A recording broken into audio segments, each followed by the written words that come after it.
Noah, how are you doing, my man? I'm doing good, man. It's been a day, but we're here and I'm excited to be a part of this. How you Yeah, doing? I'm very excited, doing very well. I know you and I have had a chance to connect a lot personally, so I figured you'd be a great person to hop on and just have a conversation around all the craziness that I know you have going on. So I'd love to ask, I mean, like, what do you have going on right now? Like, I know you juggle a couple different things, a couple different jobs. Like, what is it that you really take on nowadays? Yeah, there's a lot of different things on my plate, which is a good thing some days and a bad thing other days. I'm a full-time marketing director for a restaurant collective here in the Valley. That's my full-time salary job. Apart from that, I kind of have my hand in a lot of other different things. So I'm a business owner. I own a wedding officiating business called Noah Osborne Officiating, where I've now married over 80 couples, which is just crazy to think about. That was just a wild journey that fell into my lap a couple years ago. On top of that, I have a content curation and creation business for weddings called Beza, which is a business I own as well. And apart from that, I'm a content creator and a full-time student. So the list just keeps going. But yeah, it's something that all things that I love and enjoy and that give me purpose and I'm excited to do and be a part of. So it's a Yeah. fun thing. Dude, that's awesome. And it sounds like it's what you said. It's like the stuff you really care about. Based on what I know about you, I know like being there for people to help with the marriage stuff or the content and even the content I see you put on Instagram, it's very relatable and it seems like it's stuff you enjoy to do. How did you get into those like it was so many different things. How did you get into doing marketing for restaurants at the same time doing like content creation for weddings? How did that happen? You know what's funny is the marketing role that I landed as the marketing director of this restaurant collective. I actually used to serve there part time. So it's a restaurant that I was working at a couple of years ago. And funny enough, I was creating content on the job. So for my own social medias, I was, thinking of creative ways to incorporate what I do for work and how I make a living and also make it something of entertainment aspect for people to watch online. And I got written up from one of my managers for creating content on the job. And what's funny is I ended up taking that because I've never been written up in my entire life with work. So I ended up taking that and going to the owner and pitching an idea to work for them and do some marketing. So they said yes. I started off as a social media manager part time while I was still serving there. And then as time went on, just ended up, the marketing director role opened up and they hired me on full time and started doing that. And it's been great because one, I know the company, I've been with them for a couple of years, but two, as a creator, I know what people are looking for and how to market things differently, which is great. And the marketing for weddings and doing content creation for that, that came out of an idea that I had while I was at a wedding. So another few side gigs I've done is wedding photography and wedding videography. And I was at a wedding doing videography. I was a second shooter for a friend. This was a wedding out in West Palm Beach, Florida. And I saw this business owner who was doing makeup for the bridal party. And I noticed she was trying to create content for herself, for her business while she was doing her job. And I thought to myself, I was like, dang, that must be hard to try and create content for your own business and market for yourself if you're the only one running the business really and also do your job. And then I thought about that and I was like, wait, I kind of do the same thing all the time because I officiate weddings and I'm trying to create content for that and for these other things. And then I had this idea to create this company where I can be hired out to capture content for business owners who are wanting to create and curate content for their business and to market it that way, but also for bride and grooms for clients who are wanting to get married so that they can have a content creator, someone just capturing behind the scenes content of their wedding day. And so that's kind of where Beza was formed. It's something fun that I love to do. I have an eye for it. I love, like I said, I Yeah. love creating content. It's something artistic for me to see things a certain way and visualize them and then put it all together for somebody. It's something I love.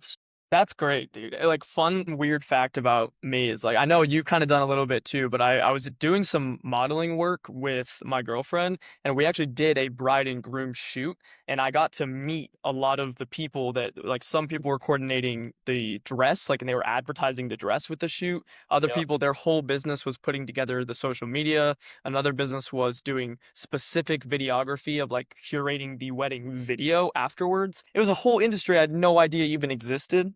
yeah, But what you're saying is true because it's they don't want to focus on the content creation, they want to focus on the wedding.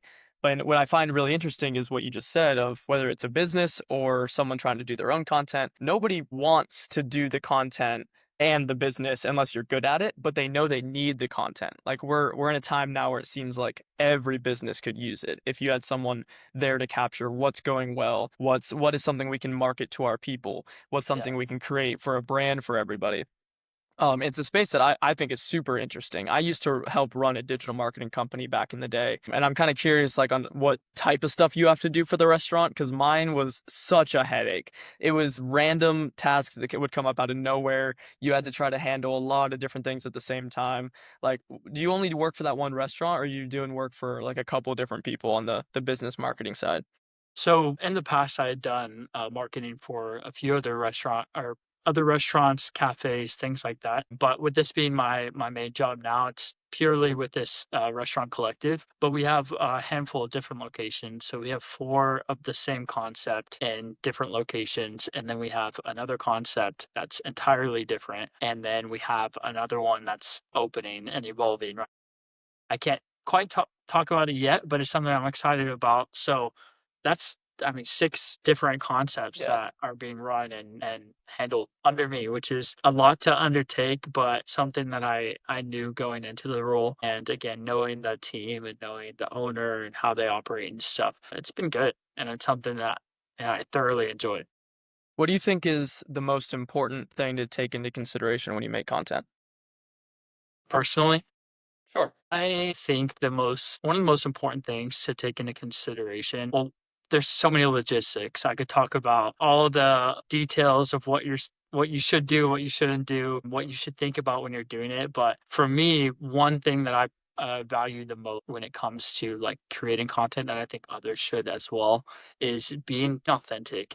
It sounds cheesy saying it or hearing it, like it sounds a little cliche, but your authenticity, like, people can read that. When you're creating and posting content, whether it's for your business, whether it's for your own personal brand, or whatever it may be, people can tell when it's authentic or when it's copied and pasted from someone else or something else. And, I mean, at least that's my experience. I can tell it, and maybe that's because I've been in the business for a long time now, but I think people can see. And there's been times where I'll look back at my own content as my own brand and I'll tell, and I can look back and be like, okay, I wasn't being very authentic there, or I was, trying to be somebody else or trying to replicate something and it didn't work and people didn't like it because it was fake. And I think people Yeah. can sense that. So that's one thing that I value highly is just authenticity. And whether it's, content that you're running for your own business, for client you're working for or for your own brand. People can see it, and it's important to just remain authentic as best as possible.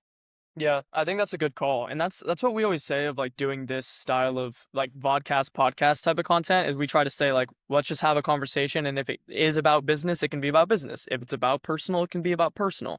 Our whole brand of this is to be as authentic as possible. And I think for me, I'm a big fan of the philosophy that these types of traits like authenticity or confidence or those types of traits aren't something that you're just inherently given and you are naturally gifted at it. I think these things are skills that you can really build on. Like you would say, I'm an authentic person, but what does that really mean? And I think you have to then break it down of it means I'm going to tell my own stories. I'm going to tell my own perspectives. I'm going to put my own creative spin on what I'm talking about or the content that I'm producing. And I think those types of practicalities of the personality trait become really, really important. Instead of just trying to give advice like just be authentic. It's for the people that maybe don't know what that means. What would you say like really encapsulates authenticity in content?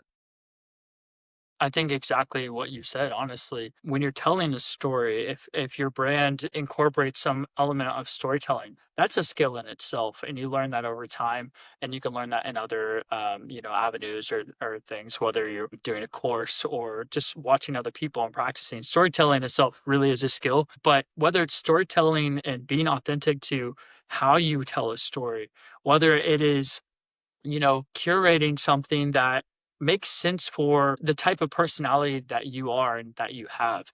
If I'm trying to create something and it just is so beyond my personality, I think as well people can see that. Not only that, but I won't perform the best. When it comes to my own brand, I say perform, but in a way when you're creating content you are performing, but in another sense, I won't be me, and that's where there's something that's misaligned when it comes to putting stuff out there, whether it's entertainment based or it is simply informational based, inspirational based. These are all different things I create. I stay away from I'm not very informational. I'll say I'm not some creator who's talking about politics or uh, you know, any other informative things. But when it comes to faith, when it comes to storytelling, when it comes to inspiration, things like that, I have to be authentic to myself, which means when I'm storytelling, I'm telling my story with honesty, vulnerability, open mindedness. There's so many other traits that come to mind with it. But I think what you said, I mean, you nailed it on the head there.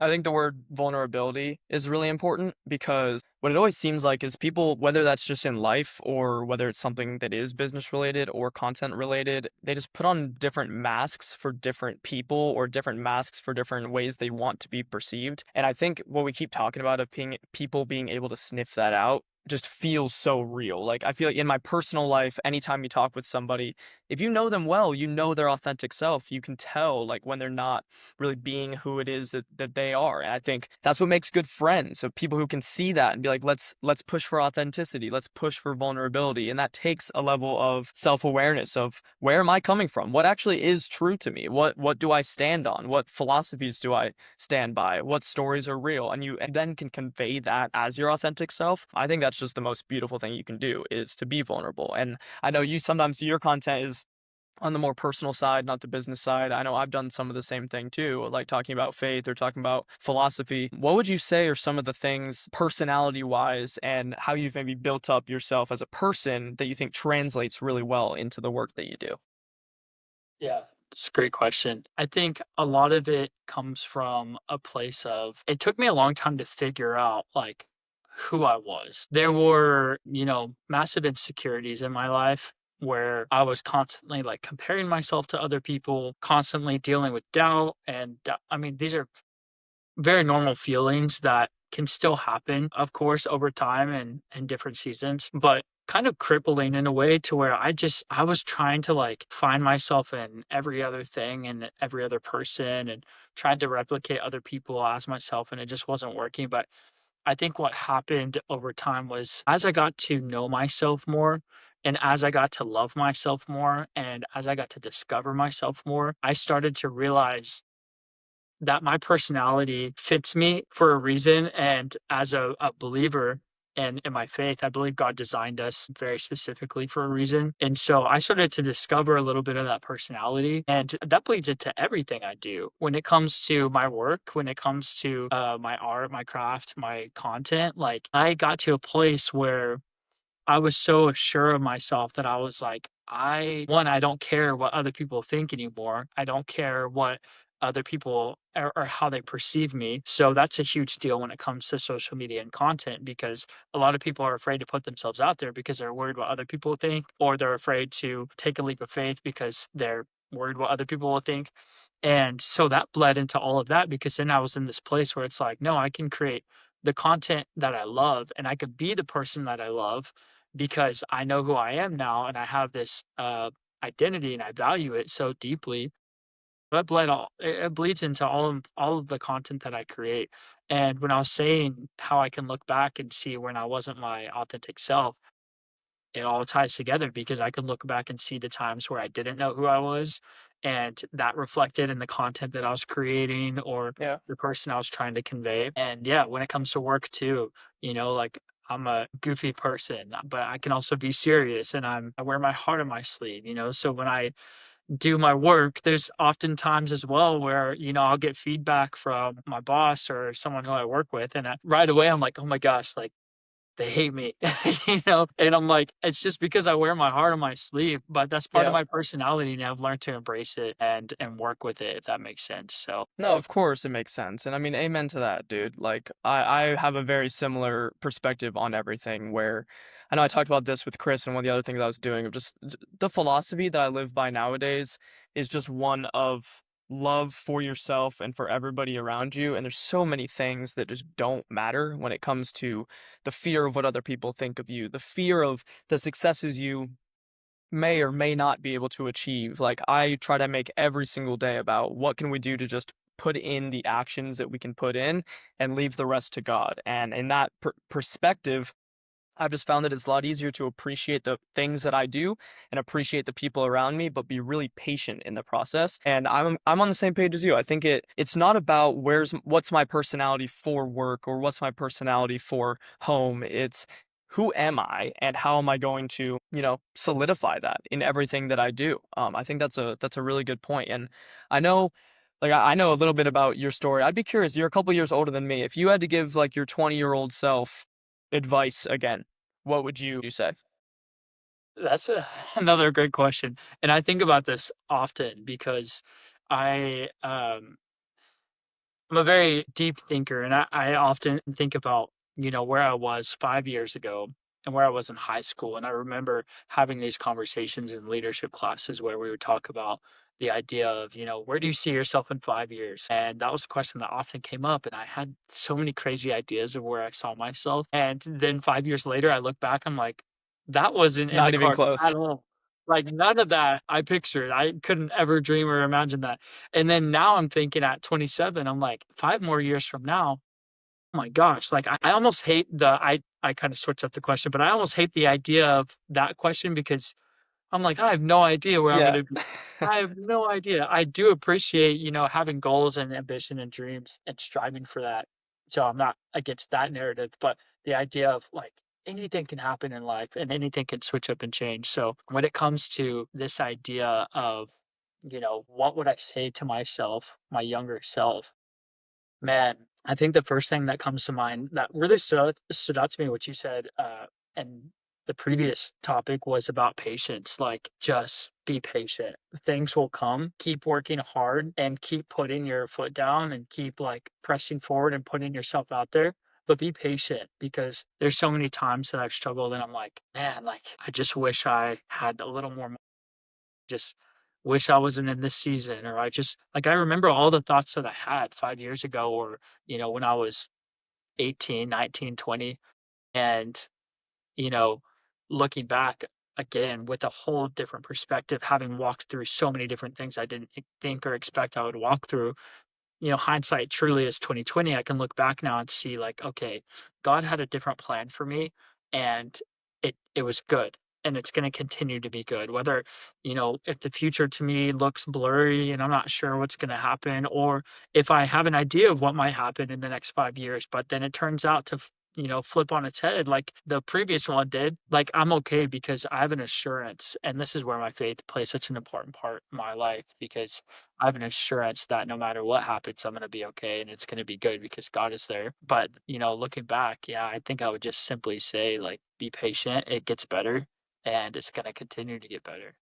Yeah. No, I like that a lot. I think I would probably have a pretty similar answer. It would be patience. I just heard on a podcast the other day by Chris Williamson. He does the Modern Wisdom podcast. Have you heard that one by chance? I haven't, no. So they have some really good topics, but he was talking with Jocko Willink, which is like one of the other podcasters, and he's a military guy. He does business leadership training classes now. It's all based on like military training. And they brought up that topic of the 5-year goal, and they both said they're like, call us crazy. I don't like it. I don't like the idea of a 5-year goal because it's like you said, you never know what's gonna happen. There's random things that are gonna come up, and it could set you up for like disappointment. If you have a very specific goal that you don't hit, you could be setting the frame the wrong way. But a lot of what these two guys focus on in a lot of their conversations are what are the things you can do day to day that's at least going to put you on a progression that you want. So they're very discipline focused. It's what can I do to really set my sights on just being a good person to myself, being a good person to the people around me, working my ass off day in and day out, and allowing that journey to be what we really appreciate. And whatever will come, will come.